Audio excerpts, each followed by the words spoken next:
Hey there, everyone. Welcome to another live. It's been a long time since I've jumped on a YouTube live and just kind of offered it up to, answer questions that people have about data engineering. So, wanted to kind of do that, give you guys an opportunity to just ask questions. I think a lot of the lives I've been doing in the past, probably few ones, there wasn't a ton of time to answer questions, and they weren't really focused around that.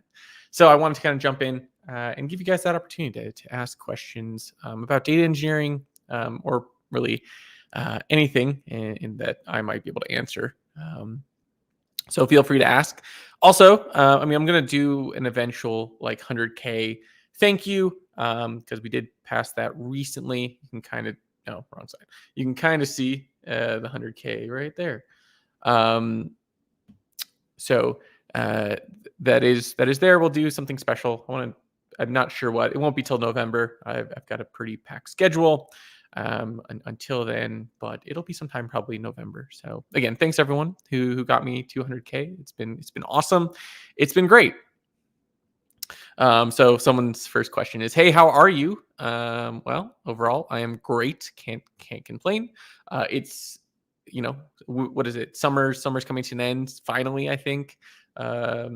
Since I now have a house, I grew tomatoes for the first time and some other vegetables. So in general, I'm good. And work is busy always, which is why it's sometimes hard to put out as much content. And I've been trying to write more. So you guys might realize that I think my videos now come out once every 2 weeks because I'm usually busy. Although I have a few topics I'd really like to film this weekend, but I always think that, and then things get in the way. So hopefully I can get to them. I would like to put out more videos for y'all. But I put out a lot on my newsletter, so if you haven't read that, we're almost at 100K there too, so that's kind of exciting. So a lot of stuff coming out on the newsletter covering data engineering. I've been doing kind of two sides. I've been doing like really not really like intro content that really tries to go back to the basics, and then on the other side, I've been writing a book that's aimed at what do you call it, like data engineering leadership.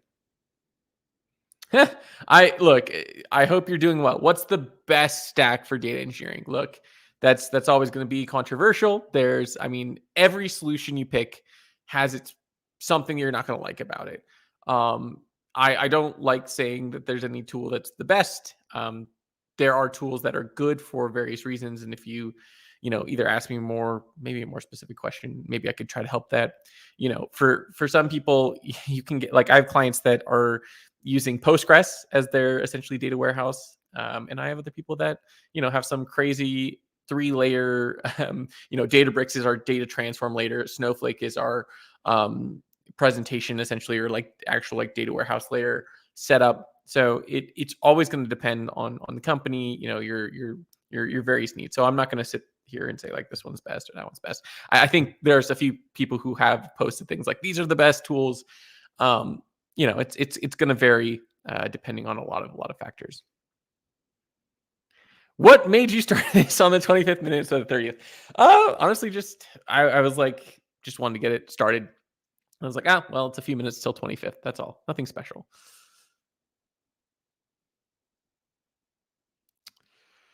Hi, I want to know which cloud provider should I choose, and also is switching between them easy if we know the concepts.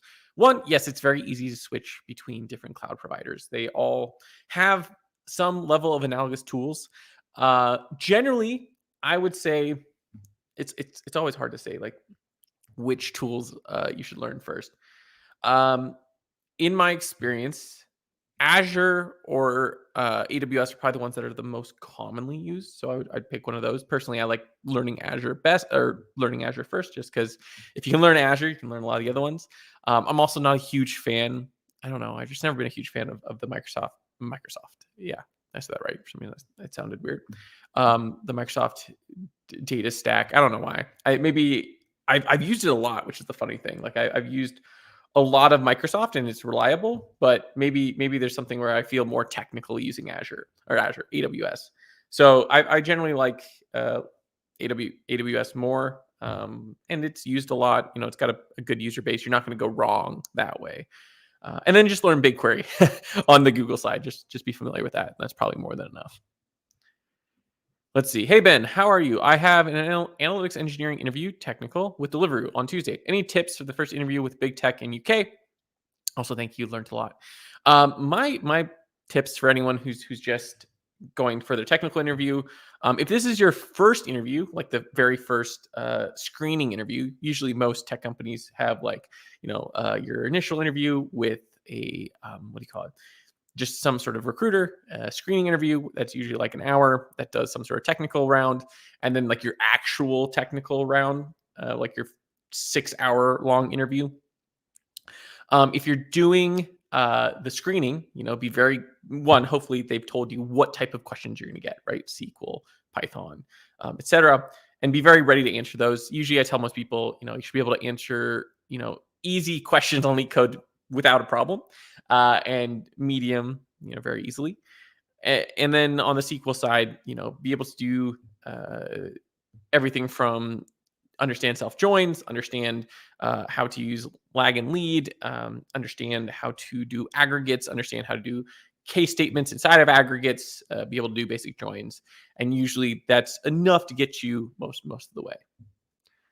Okay.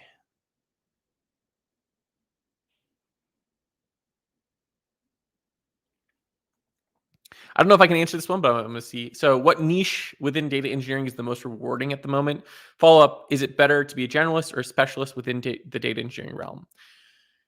Um, in terms of like maybe like what company, what industry, like everyone's got a different thing that makes them feel rewarded, right? Do you like working for maybe less money but for a bigger mission?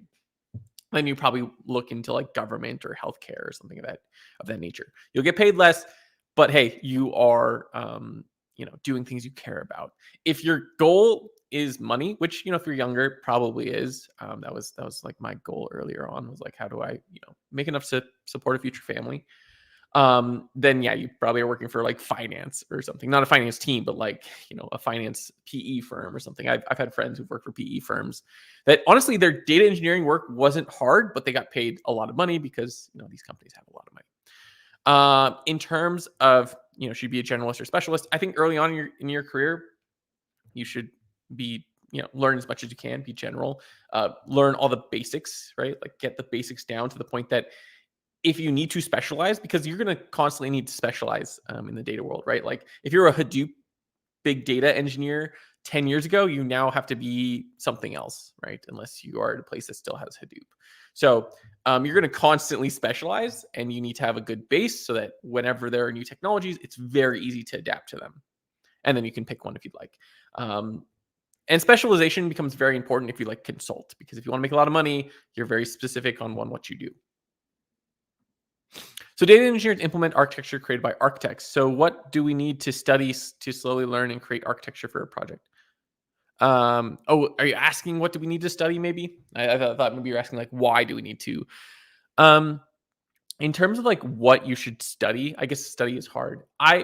You kind of maybe build up a good base knowledge of what data architecture looks like. So in order to do that, one can get Joe Reese's book just to get like a high level understanding, like what are we doing, right? Like that's a very good high level book. You can also read. No, I don't know if I'd say like DDIA is good, but it won't necessarily cover the basics of like data engineering architecture. I feel like I've just learned so much basic data engineering architecture from what do you call it? Just doing it. But now I want to like, I'm going to make a video on that. So I'm going to I've got a list of videos that I want to make. And I think that's one I want to make, like a really good architecture video, but like really broken down. Cause like, yeah, I think I'm going to do that. Hey, I have 2.5 years of experience as a QA tester. I am preparing for data engineering interviews. Can I show this experience as a data engineer in a resume? Also created a data engineering project. Yeah, I mean, it depends on what you were doing for QA tester, but especially if you were doing anything where you're writing code or doing SQL, like that's all valuable. And even if not, right, like it's still work experience. Like you learn something there. So figure out how to show it. If there's data involved, great. If not, you do what you can with what you got. Oh man, someone's asking like what's better, Snowflake or Databricks, and it's like I don't know. I try to stay away from like answering questions on like what's best, right? Like you're gonna have good solutions on both sides, and good reasonings for both sides. I think if you like more SQL based data warehousing, Snowflake tends to lean be good at that. Whereas Databricks has done a really good job, kind of pushing into that. Like if you were to ask like who's done better at pushing into the other person's territory, I'd say Databricks has done a better job of coming into Snowflake's territory and maybe eating some of their lunch on the data warehousing side. But I personally prefer and feel like Snowflake has a better like whatever data warehousing approach because that's where they started. And if anything, if they focus on that, I feel like it'd be better for them. But obviously, they're both trying to be like we're the everything data platform, and we'll see what happens long term. And then even best, it's like there's going to come down to cost, skills, talent. Like there's so many things that make it a best fit for you that even if let's say Databricks is what do you call it from like a meritocracy standpoint, maybe if it does end up being better or if Snowflake ends up being better, whichever side, it still might not be a good fit for your company. And so I think it's good to figure out what talent you have, what solution. um, maybe someday one of them will I don't know sponsor CL data guy, and then I have to start being more specific. I don't know. But overall, there's always going to be a good fit for your company. And honestly, a lot of companies have it hybrid. A lot of companies are using like Databricks for compute and then Snowflake for kind of this top layer of like data warehousing. I was talking to a director of architecture who said that he's like, yeah, we like let the nerds work with Databricks, and then Snowflake's kind of more for the analysts and things of that nature. So it's really I'm seeing so much mix of those, but they both are fighting for compute, so they both want to be viewed as the everything tool. I've pivoted towards a data platform engineer from analytics engineer. I feel like my current job is more replaceable by AI due to the lack of business knowledge required. Thoughts? So I pivoted towards data platform engineer from analytics engineer. I feel like my current job. So wait, are you currently? I'm assuming you're currently a data platform engineer. I'm curious what you do specifically. Like, are you someone that just sets up things like I don't know, Airflow, like you're just building and managing the platform, or because that can get very complex once it gets big enough. So I'd imagine that's hard for AI to replace. And the truth is, in the next 5 years, when we're actually probably really looking at AI replacing some of these jobs, if it does, um, the tech world will be so different, and you'll have had to learn so many new skills that you're going to be doing a completely different thing, probably. At least that's my experience. Okay. How much DSA is enough DSA for data engineers? This will always be like, tr- it will be company dependent, right? If you're interviewing at Facebook, like to tell most people, like it will be very operational questions. And as long as you can answer the medium leak code questions, you're usually good. But I know that there are other companies that are very DSA heavy that love asking, I don't know if they ask dynamic programming questions, but they ask like far more complex questions. And so you're going to have to, research, go online, figure out who you're interviewing with. And don't target companies that you don't like. If you don't want to answer really complex DSA questions, don't target those companies that are gonna ask you them, and then always ask your interviewer because it's so broad. It is like Amazon didn't ask me any coding questions. It was all design and SQL, and that was the main focus. So it really ranges. Let's see.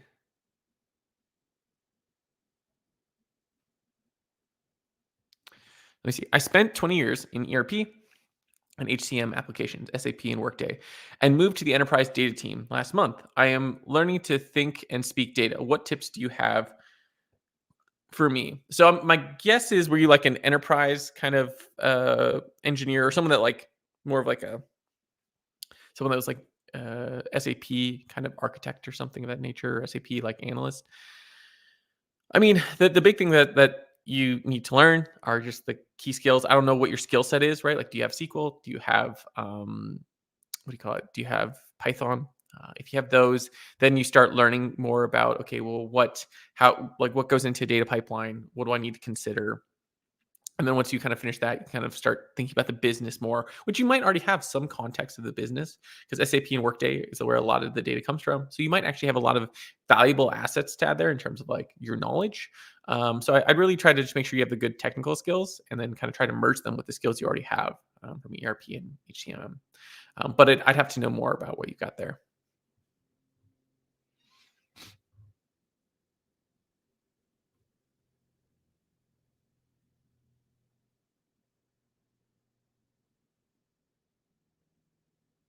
See, I think I've already answered this question. Um,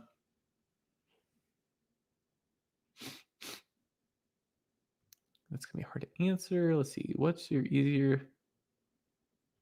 Yeah, this one. Okay, what's easier pivoting from backend dev to DE or the other way around?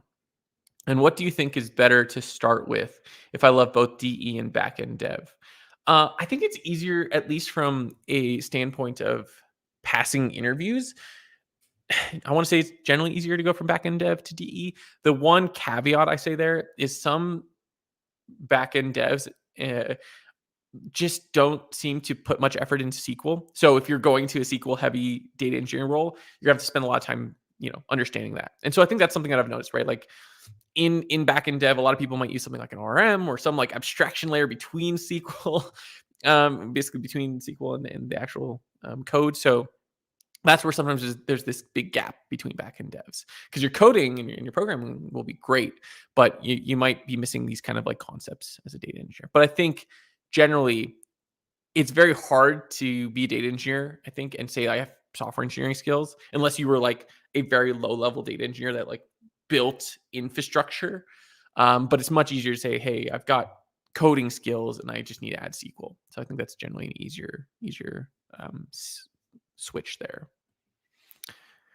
It appears data governance and excellence are limited to the enterprise data teams. The application teams do not pay much attention to it. Any advice on how to drive these in application teams? Yeah, so the big challenge that you have with application teams, right, is like there's a different goal.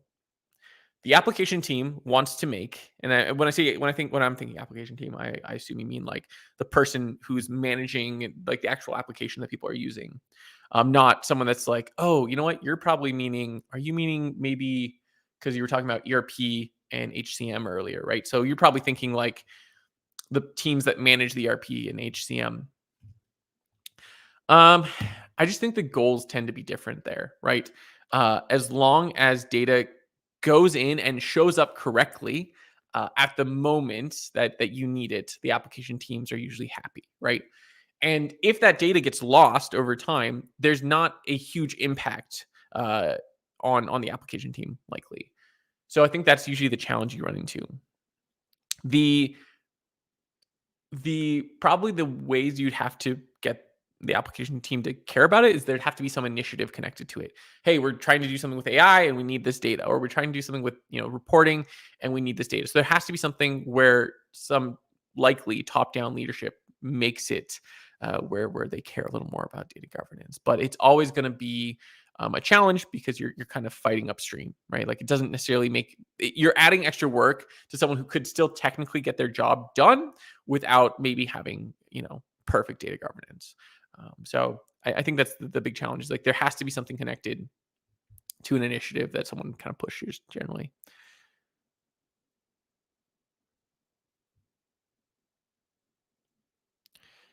Someone's asking about course. I mean, so someone's asking about an AWS course. I mean, anything that prepares you for like the AWS exam. So I think Udemy has a few. I had some videos somewhere on that early. I think I haven't made a best data engineering courses video in a long time. I'm trying not to make those too often. Obviously, you guys watch a lot of them, but I also don't want to just be I don't know, just that I want to do other content too. I don't want to feel like I'm only going for those views. Yeah, I think you can probably find those videos, and I'm sure there's a new version of that course that exists, but I covered it in some other videos.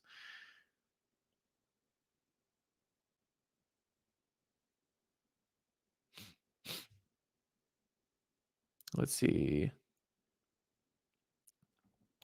Can you suggest some project that can help us get data engineering jobs, and how can you prepare How can we prepare a resume? So this is the like hard thing. It's good to have projects because there's like learning. I don't know if I'd ever guarantee that that gets you the job, unless if you have like I'd almost like depending on where you are in your career. Like I would recommend obviously first if you can get an internship. Um, I don't know where you live, but like especially if you can get an internship, that's great. There's not a lot of data engineering internships, so that might not happen. Next is to look into like data analytics roles or software roles that maybe you can more easily get into and then look to transfer horizontally into a data engineering position. Because if you have some data analytics experience and then put a data engineering project on your resume, I think that looks good. And it's probably easier to get that data analytics role because there's so many more. I think it generally comes down to there's just a larger ratio. And they don't expect as broad skills, being like data engineers are expected to do a lot and have a lot of different technical expertise. And then you can work on a project. In terms of a project, I have an article somewhere where I talk about like, how to prepare for a data engineering project or how to build it, right? Generally, like the very basic example is find a source. That source can be an API. That source can be something you scrape offline, etc. Pick a tool that you think is used a lot. Airflow is always safe, but you can mix in other tools in there, right? If you'd like, pick a data warehouse layer or data storage layer of some kind. Maybe you add S3 and then you go into Snowflake. Maybe it's not the like best or most efficient. Maybe you're just doing it to get used to these tools. You're not always looking to be, I think, most efficient with projects. I think you're looking to like figure out and learn new things. So maybe you go straight to Snowflake. Maybe you go, S3 Snowflake. Maybe you go to Databricks. Maybe you go, Postgres. Doesn't matter. Create some sort of transform, build either a dashboard or a basic application on top of that kind of shows the stuff. And that's really it. Like that's a very basic project. From there you can go and add things and maybe somehow put in Kafka or something. But that's really it. And then just make sure it looks nice and put it up on GitHub, at least for an example, because again, you're just kind of doing all these little things along the way.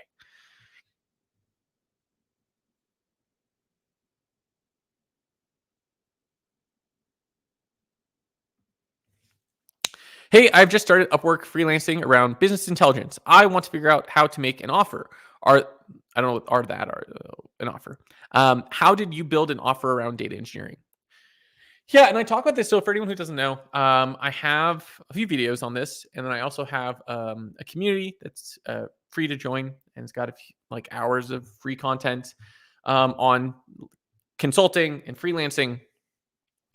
I'm trying to remember if I have an offer video. I think I need to make an offer video, but the offer that I initially like started with that did really well for me was kind of this like accelerator where I was like, hey, if you're like a small or medium business or a startup, I can set up your data infrastructure in like 3 months, and it'll have dashboards, it'll have what you need. And it ranged. I think when I first started, I was charging like 60K for it, and I ended up, depending on the client size, I think I maxed out around like 120 for that like 3 to 4 months. So that was kind of my offer. It was like, hey, like, and the reasoning being, like, my argument is that, hey, you can hire someone that's probably a mid-level engineer, and they're gonna kind of pick different solutions. They might not know what a good data stack is for you. They have not set this up like dozens of times, like I have. They're gonna take a long time, probably a year. They might not even succeed. And for me, I'm going to promise you that I'm going to succeed. You're going to have a data stack at the end. It's going to take 3 months, not a year. So, I'm asking basically for the amount of money you would pay that person for the year in this 3 to 4 months. So that was kind of my argument there when I gave that pricing. So that was my offer, just an accelerated data stack setting up from end to end.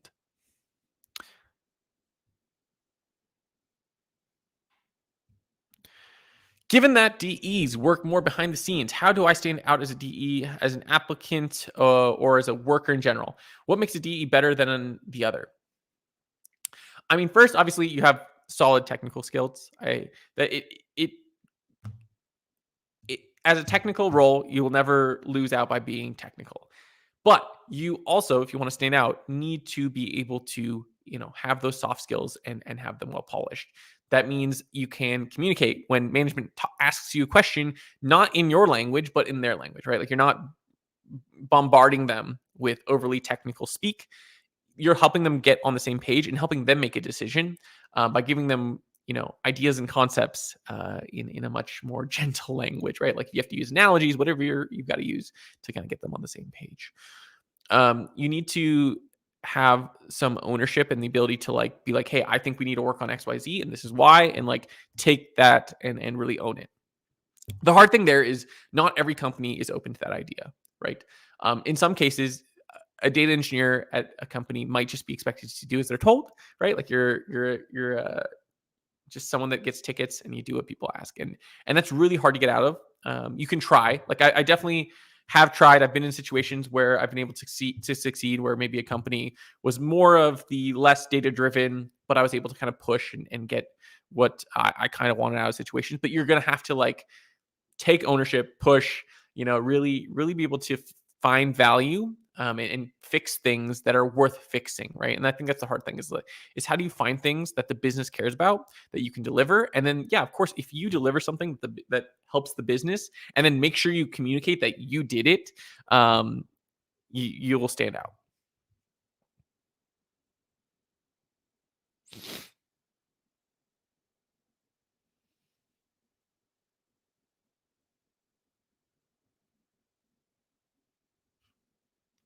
I'm trying to tell if this is a joke. I have no background in IT, but completed AWS Solutions Architecture Association, AWS, whatever. A company hired me, and I need all these skills. You can kind of see. I don't even know how to code. What do you suggest I do? I can't even understand what is a table column, and I understand anything when I see the data analysts people do their work. I'm really curious if this is a true story, just because I mean, there's some people who are probably jealous in this chat who have all those skills you just offered and are probably frustrated. So I'm curious if that's real. If it is, I mean, I would start start learning the code and SQL first. Just get very comfortable with it. Pick one of those things to get really good at first, and really focus on it at work, focus on it at home. Really, you should just be doing that all the time. If this is what you want to do, right, and you want to learn these skills, and I think you can get pretty far in a few months of very focused and very stressed learning, right? Like there's something about being very stressed, at least for myself, that suddenly I focus much better. How much domain knowledge would you say is required to get into consulting and to get a project? Or is it just about data skill and general business acumen? Yeah, I mean, I'd say, you can start with one, data skill plus, I don't know if you mean general business acumen, like running a business. At the end of the day, if you want a project as a consultant, you need a way to get in front of people. You need a way to get in front of people and for them to trust you. That's really kind of how you get your first projects and your last ones too. Right? Whether that's your networking and your network introduces you to somebody, so that your network got you in front of them and they trust you a little more because they were introduced to you. They didn't randomly find you online. And so that's like very high trust almost immediately. Like most people trust people that they're recommended to by other people that they trust. So that's the trust factor. And then again, the factor of you getting in front of people was the introduction. Marketing is another option, right? You can put out content. That's what I do. That requires a lot more work because the trust factor takes more time.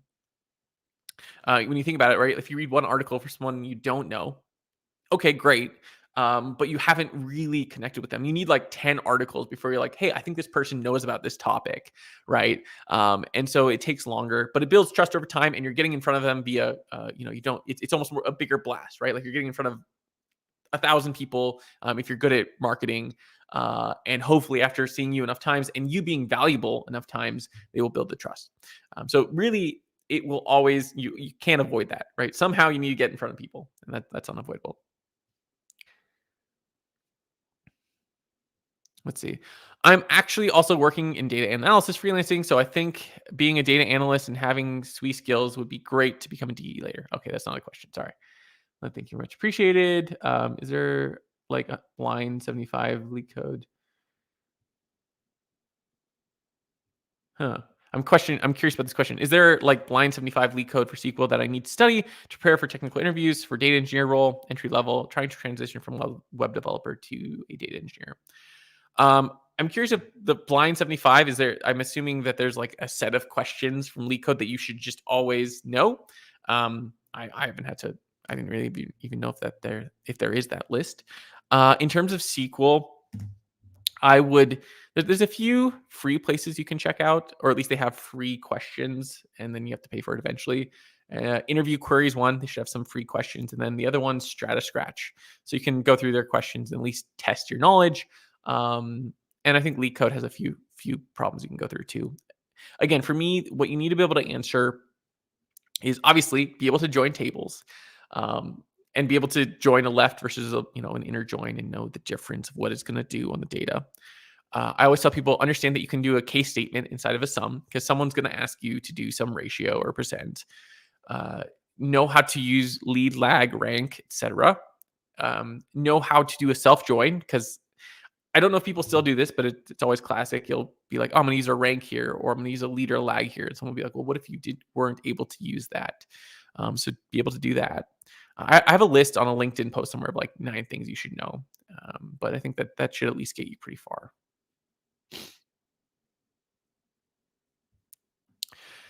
Ben, I don't have any system design skills. I have an interview incoming Monday. Do you have any suggestions? I guess. I mean, I don't know what is it for data engineer. Is there a system design interview role, and what's the company? Because it could be a different system design depending on the answer, right? If you need a software engineering one, there's a few videos. I think the classic like how do you make URL shortener kind of system design questions. How would you redesign Twitter's feed, etc. If it's more of a pipeline, right? Like you're having to design a data warehouse, or maybe what do you call it? Or a like data pipeline kind of solution, like the whole ETL process.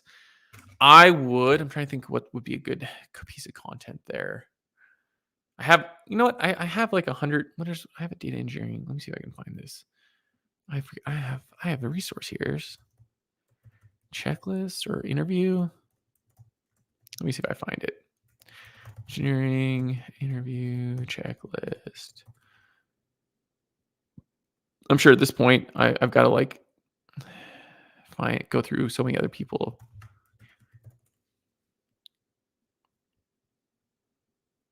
Oh, here's the guide that I used. It should have system design questions in here. I'm going to post this here. Of course, I can just answer it this way. Okay, so that I just sent to you. Yes. Okay. Good.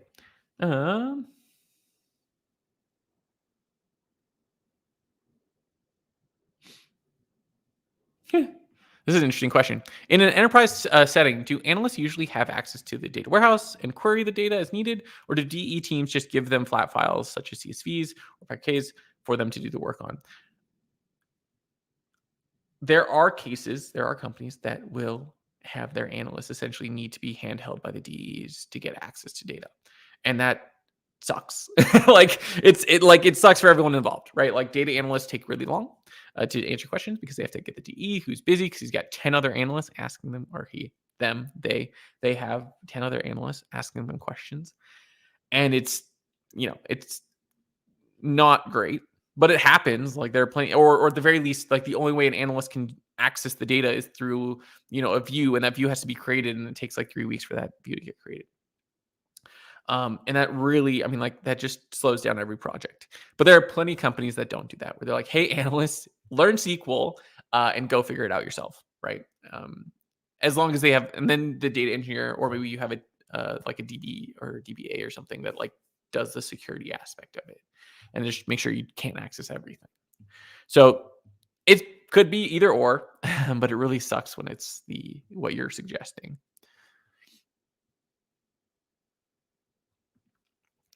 For a few tens of gigabytes of data, do you recommend big data tools like Spark or Athena? Can we archive the same with more relational databases like MySQL? Which is better in terms of cost and future scale? Yeah, with tens of gigs, you could do that on SQL Server. You could do that on Postgres. A well-tuned system like that, and yeah, it'll be cheaper. If there are it depends. There's obviously this case of like, what are you doing with it? But if you're doing very simple reporting, yeah, I would say like you don't need to pick a fancy tool there. Keep it simple. Um, no need to no need to pay a premium, because that's what you are. You're paying a premium for some of these solutions that are really good at handling big data. And yeah, I mean, like tens of gigs these days can maybe even be processed on your computer, right? Um, but yeah, you don't have to. But again, it would also be dependent on the use cases, how complex they are. I don't know if I'd use MySQL. I don't know why. I usually use Postgres or SQL Server or something of that nature. But I've done that many times and built people's data warehouses, and it's been fine. That you will run into certain issues, like right, like if you have tons and tons and tons of users, now it's gonna be hard. Or if you have, you know, hundreds of jobs that need to run, you start making it more challenging if you're doing like really big transforms all at once. But if it's very simple, you've got like a job that runs once a day and that's it. And yeah, then you can get away with something. You're not paying a premium for being a data warehouse, essentially. Man, there's a lot of interviews on Monday, huh? Everyone's got interviews on Monday. What's going on? I mean, congrats, but yeah, you guys are waiting until the last minute. No, I have an interview on Monday with a startup working on customer engagement, like attribution and events data. Any advice on how to not blow this? One, hopefully you've asked. I'm always going to say the same thing. Hopefully you've asked the recruiter what topics they're going to cover. Customer engagement, like attribution. Be able to talk about how you would model an attribution funnel. How would you model it? How, like, what are the problems that run into when you run into or do attribution, right? Like how, because that's always a challenge, right? Like who actually recommended this product or this customer. So think about the problems that they would have in a business and try to answer those. I would even set up or look at some of the data models that maybe exist. I'm sure someone's got a funnel somewhere out there. Try to write some SQL problems against it. Rate your own problems. Guess what they're going to ask you. That's what I would do. Have you ever worked as a geospatial data engineer with satellite data? Not like in depth, like a GIS type specialist or something of that nature. No, I mean I've worked with people who do that. Like I've had a few people who worked in government that I know. That's what they did. That's how they got into the data world, was like they did like GIS work, and then eventually that led to them being data engineers or data architects.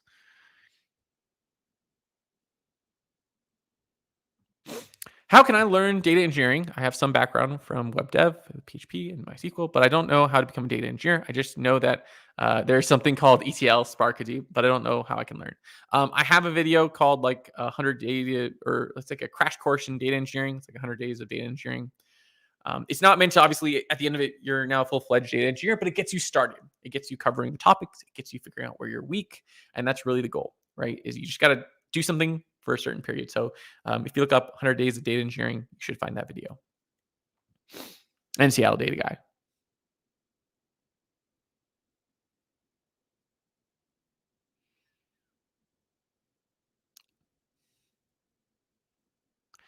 This is interesting. We are implementing data contracts. We need to drive cultural change. Any tips on how to get the org to focus on data in sources? In a Scandinavian, I assume, that has flat orgs, so can't rely on management. I mean, I'm trying to think. The best place, where would we start here? I'm just trying to think through if it's better to start. My guess is that the problem is that the sources are being the biggest challenge, right? Because what happens when what you're asking people to do, like, and I think I referenced this earlier, you're asking them to do more work for something that they've already had working in the past, right? Like if you're developing a system or if you're developing software, the software works regardless if data contracts exist or not, right? Like it functions. The problem arises for the data engineers because the software team does whatever they want. And so when you say, hey, let's do data contracts, you need to do more work so that I can have an easier life, right? Like that, there's no incentive there for the other team to do it, right? You're giving them zero incentive. for them to make that change. So some of the ways you could possibly make that change is if the reason you're doing data contracts is so that their lives are easier. So let's say you have machine learning that's integrated into the software, that the data won't be as good if they don't do these data contracts. I would make sure that they're aware of this information, right? Like that they're aware of that because they might not be. And that's somewhere that you have to have them be incentivized, because the other option is to be punitive, right? Is to be like, hey, if you don't do this, we'll punish you, and that's generally not a good approach. But if you can give them something to hope for, something that to do, want, again, maybe better data so that they can add ML into their systems and they can say, hey, I'm a software ML engineer now. That's something that could be exciting to them. So there has to be the incentive for them to do it. Otherwise, they're not going to want to.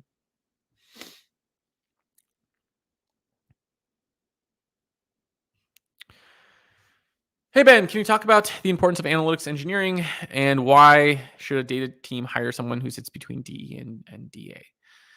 So, one, it's going to be, companies are different sizes. So, at a small company, congrats, you're everything, right? You're the DE, the DA, and the analytics engineer. You might even be the head of data at that company. So, at a small company, there is no difference. At a large company, I always say that there's always been a split in DEs in particular between more business focused or more SQL focused, whatever you want to call it, data engineers that have now kind of gotten this term of analytics engineers, and more technical data engineers who build infrastructure, who maybe who write all the code, etc. And so there's always been a need. There is a need for someone that can spend time working with the data analysts and understand the business and translate that and create this core layer of data. And there will always be that need until we can develop AI that's smart enough that can detect it all, or we develop standardized enough data models, which I think we're trying, but it's always hit or miss. So I think the argument is that, you want the data engineers to be very focused on making sure that they get the data from the systems accurately, and they can just focus on that. And the data analysts likely you don't want them focusing on building data models as much. You would prefer them working with the business, answering questions, and being integrated there. And so there's this need to bridge that gap. I think there sometimes is a risk that you break it out so much that you lose some of the connections, right? Like, because these jobs are so disparate, and so specialized, you sometimes almost lose the why of what you're doing. Whereas, it's kind of nice to have, when you're a small company, if you know the full picture, but and you add in this need for more communication because now you have 3 people to communicate. But it is nice to have someone who can translate the core business like knowledge into a model, and isn't being stuck with coding and dealing with problems on Kafka or something of that nature. So I don't know if that's helpful, but I I think the interesting thing is like the part where you say like the need, like the importance. Is it important? Sure. Can every company afford it? No. Um,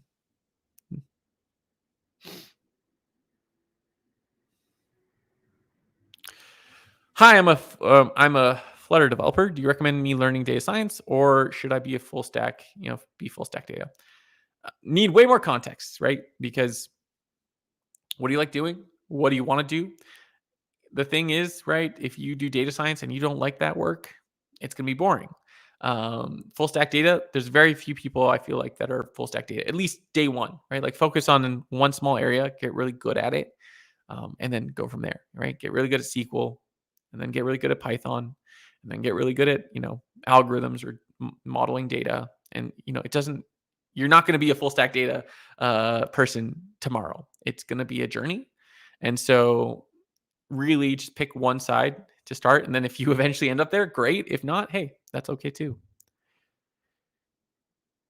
Now let's see.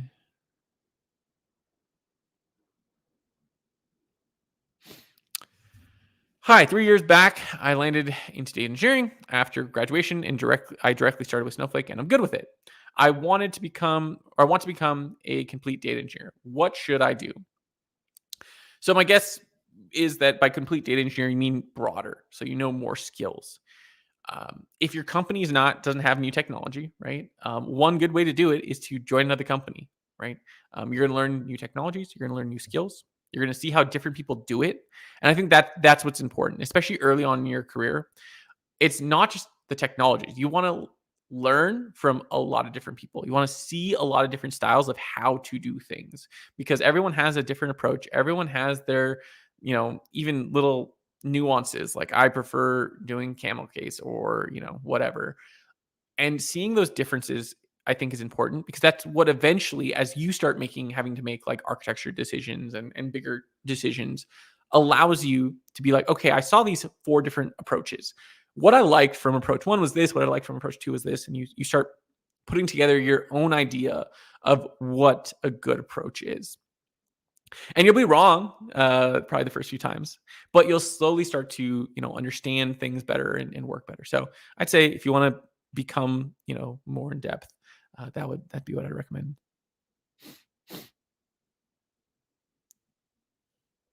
This is interesting.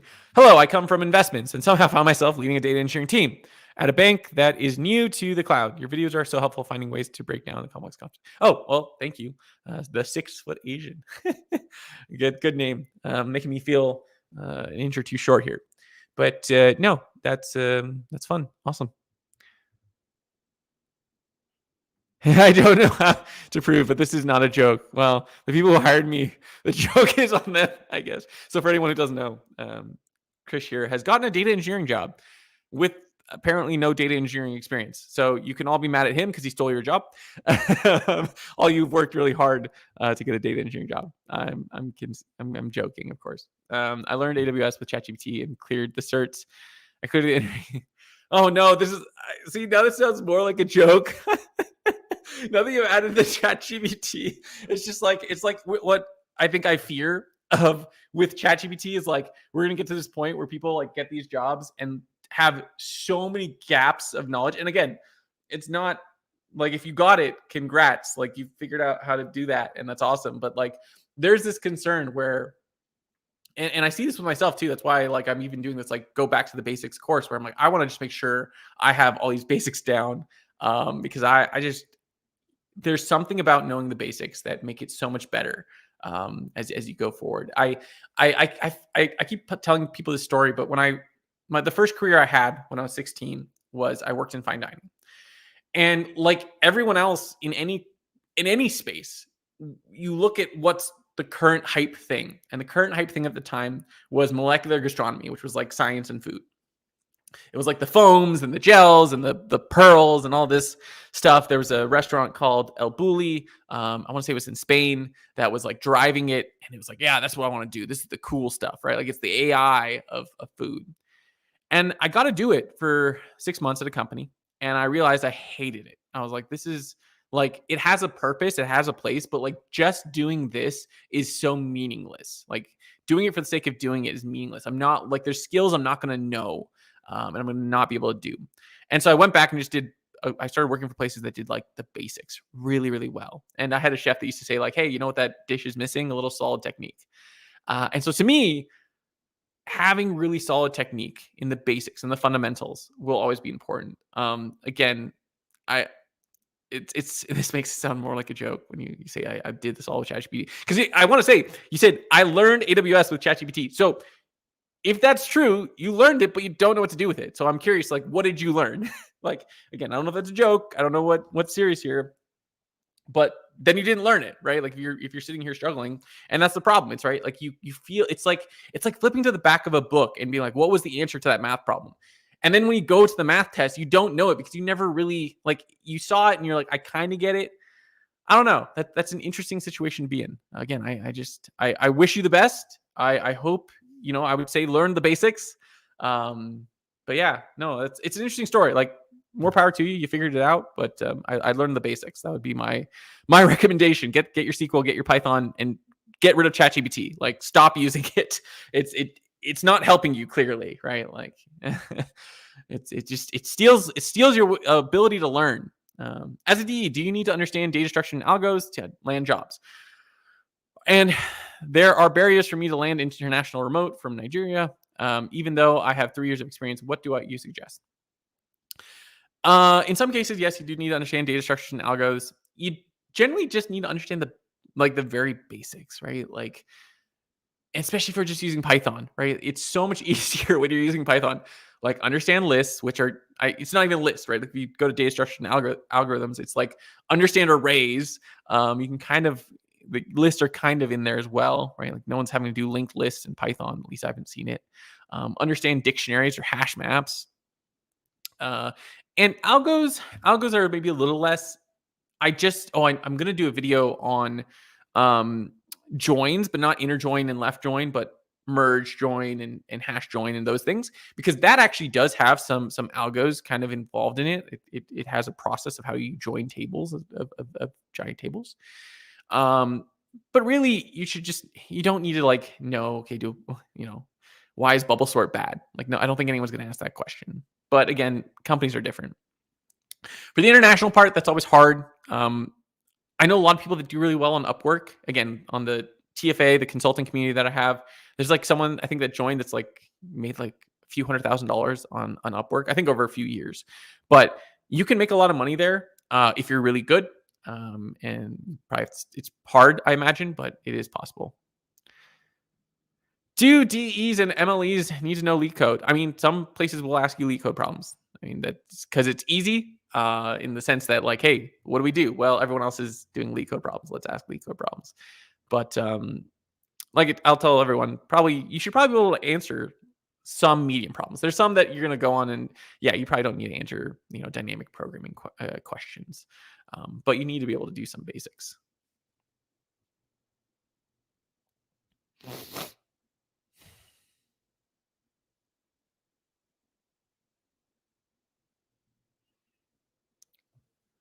There's a question about idempotency. Like, it starts getting technical. So I'm trying to think, how do you make files on an hourly basis partition on a table of on day basis? How do you make sure? I guess I'm curious. I'm curious what the setup is here. How do you make sure your pipeline is idempotent? So you've got two different partitions, one being hourly. So my guess is when you say that, you mean you have files that are split by hour, and then you have a day. And obviously, you want to make sure that you're um, ingesting the correct data. And I'm going to guess you only have the ability to insert and overwrite based on this. Like, there's a bunch of stuff that I don't know that what you have, right? There's a bunch of things I have to assume just based on what you're telling me, right? Because at Facebook, I want to say we could only insert and overwrite. So you have to basically say either create one file, or if you can, write all the files. This is why I hate this I'll be honest. I'm not a huge fan of like insert overwrite sometimes for this reason, because it would just be easy to make sure you have one. Why not just have an hourly partition? Actually, yeah, that would make things easier. Because then it would just be insert overwrite that hour, and then you solve that problem. Yeah, actually, why can't you just do that? I'm actually curious. Why can't you break it down by hour? Is it just a speed thing? Not even a speed thing. It'd be better, right? Because then you just have an hour partition, and then that would fix the problem, I think.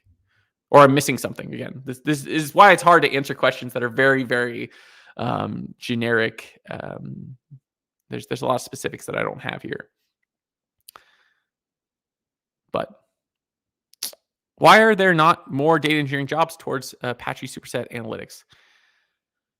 I mean, just it's not a tool that people use, I guess. I think that's like like I want to say I'm thinking the right thing, right? Like, open source is hard. Superset. I want to make sure I'm thinking the right thing. I think I'm thinking the right thing, but let me just check. Yeah, okay, I'm thinking the right thing. Yeah, no, I think the thing is that one, people like people like I don't even know if they say they like it, but they know Power BI and Tableau. Like, those are the two big behemoths when it comes to BI, right? You have Looker in there as like a third and a few other solutions, but you can also put Metabase in there where it's like it's just most people aren't or most companies aren't likely technical enough to like manage this whole other thing. It's like, well, if I could just like think about it, if my option is between click a button and I have Power BI and it's working, or have someone spend hours setting up something. Actually, Superset, the open source, it's the open source version, right? There's because I'm trying to remember what the product is called. It is the open source because I think there's a managed version of it as well. But if you're using the open source version and you have to spin it up and you have to have someone manage it, right? Pay that money, or tomorrow I just have it working, right? Like what is the company going to pick? Generally, they're going to pick the one that's like click, I'm done, right? Like I don't have to think about it anymore. And so when you do find Superset, it's with people who like open source, who like that notion, who like doing the extra work, and most people don't. Man, there's a lot of technical questions that maybe I'll have to answer this. Where's the right place to perform SED type 2? These are interesting. Oh man, I still have so many. Oh gosh. I was going to finish this an hour, or not an hour, in like 5 minutes. Hi there.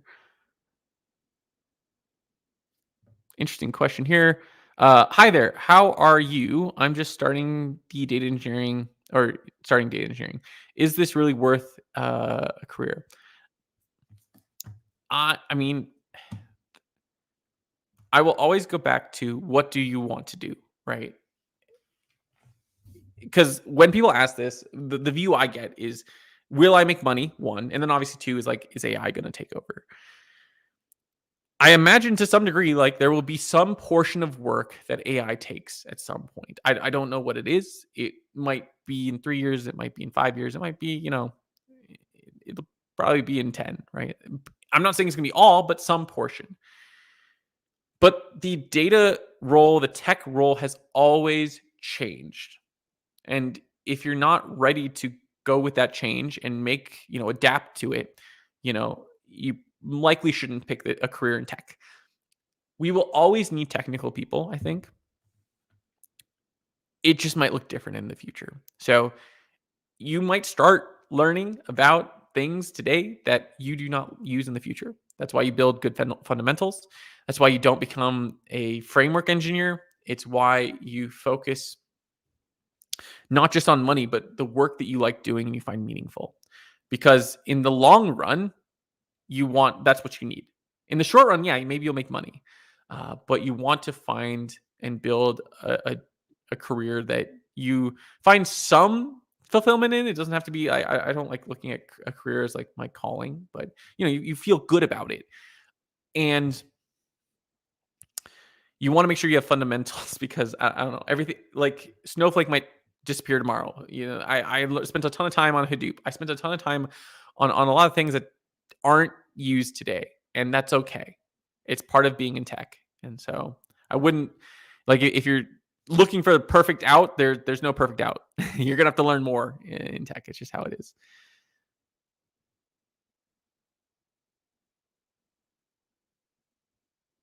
Which is kind of this next problem anyways.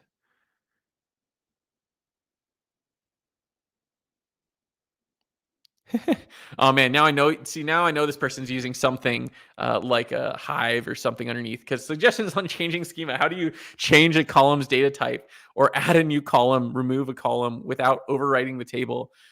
A table is petabytes in size. Yeah, I mean, this again, if you're using something where you can't alter the schema, or even like altering the schema doesn't actually, like if I recall, like I want to say with Hive, you can delete a column, but it just hides it somewhere else.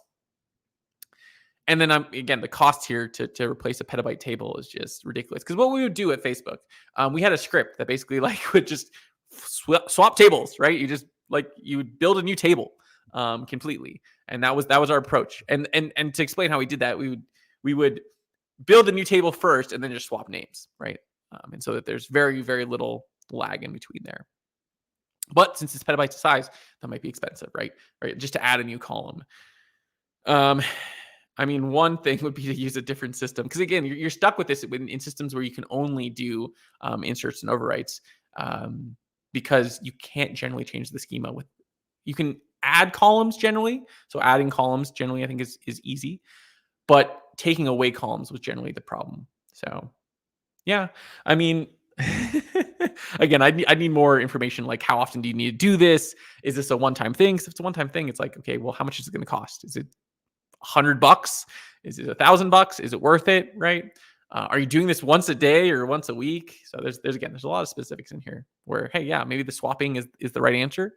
If you're only going to do this once every 2 years, yeah, swapping's not bad, right? It'll take some time. Hopefully your system's, it's not too expensive. You're doing this every 2 weeks. Geez, we got to figure out something here, right? Like we got to figure out maybe a different data model or something instead. As an entry level data engineer, do I need to know Kafka? Um, it's good. You're not like knowing Kafka is like, you're not going to be able to know enough.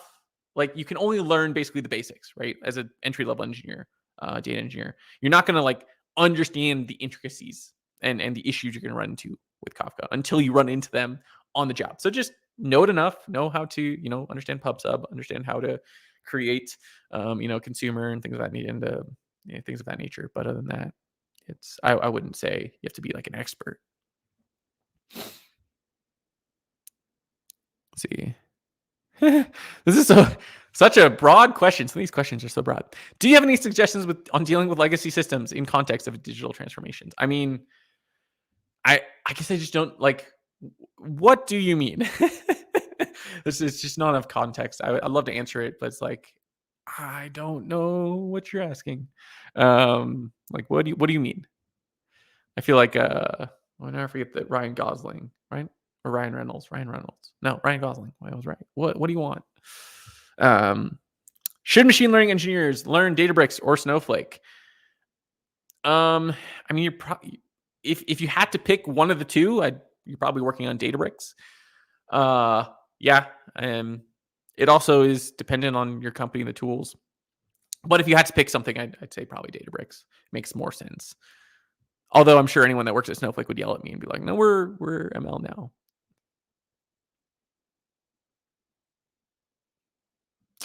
How much time did you spend upskilling that got you to where you are right now? Do you have a recommended amount of time per day, per week, or do you learn mostly on the job?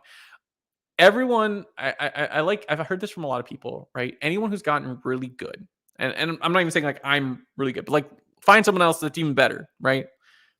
I don't know who you want to imagine had some sort of grind phase. Like it's unavoidable, right? Like anyone you think that you feel is competent had likely some point where they grinded at things, where it was like they lived and breathed this thing. Whether it was software, whether it was marketing, they spent probably a good 2 to 3 years of their life just like every day at work, at home, reading more about this topic, doing side projects.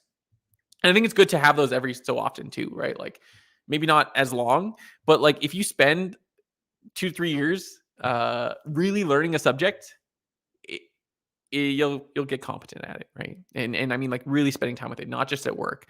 Going home, reading books, understand like picking up if someone recommends a book, picking it up, reading it, understanding it, like, and then you'll continue to upskill occasionally. But yeah. Did you ever go through the whole imposter syndrome phase? For me, it feels like I always need to catch up on things. Yeah, I mean, everyone, welcome to tech, right? Like you're always like, do I need to learn more things? Because on one side, you kind of need that because if you don't have it, you will fall behind. But on the other side, what do I say? I like to say that competence builds confidence. So the more you do things, the more you see that you can succeed, you'll build confidence. It doesn't mean it goes away, but it also, I think you eventually start to have like more honest conversations with yourself in your head where it's like, hey, I've done this before. Because like one problem I think I've had, especially with clients, it's like, man, am I going to be able to complete this project? And I'm like, you know what? I've done this before, right? Like every time I'm worried I'm not going to succeed, I succeed. And so that's what I focus on. It's like, I know I can do it because I've done it before. I've done either the same problem or I've solved the same, maybe I've always been in this situation where I'm like, can I understand this problem? And then after staring at it for a while, it's like, yes, I can. So I think that's what's important is like, you have to build competence and then that will slowly build confidence.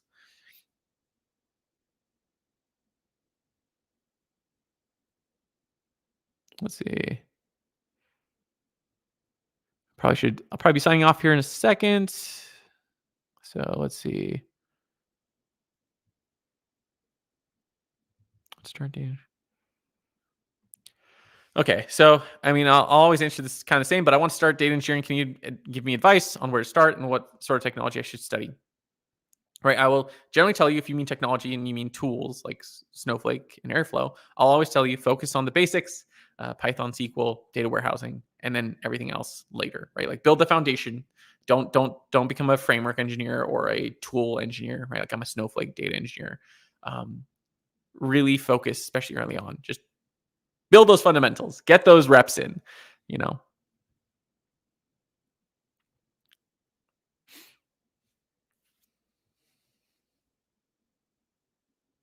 let's see.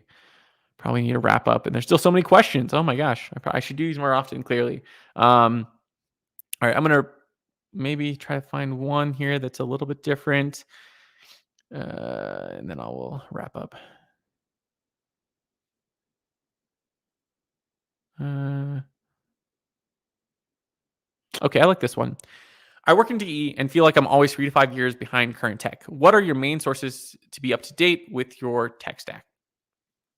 So I remember having this feeling. So I worked at a company that was using PowerShell, SQL Server, uh, and obviously stored procedures. And like, if you look at their approach, and I'm writing an article about this, like it's something that comes from probably like 2000s, maybe yeah, pretty much 2000s, and it's still very popular. Like I've seen this same kind of setup a few different times now, and it works.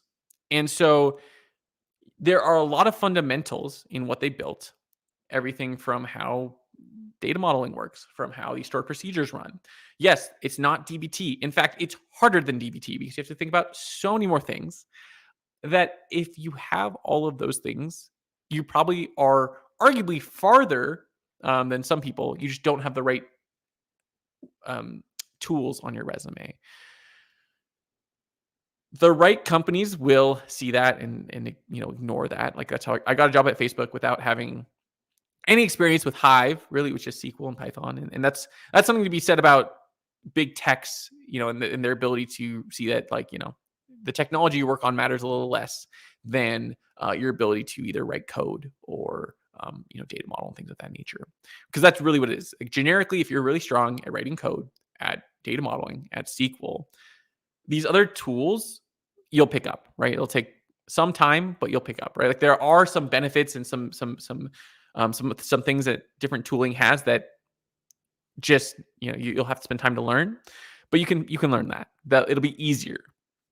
You'll have to think about things less, right? Like I had to spend time thinking about, okay, I have to make sure that one job runs, and then I have like a table that's like I have to create that tracks what job is running so it doesn't run another job at the same time. Like there's like essentially a switch, and I have to add that in because I don't have a DAG or anything to represent one job's running, don't run the next job, or I have to make sure that two jobs don't run on top of each other.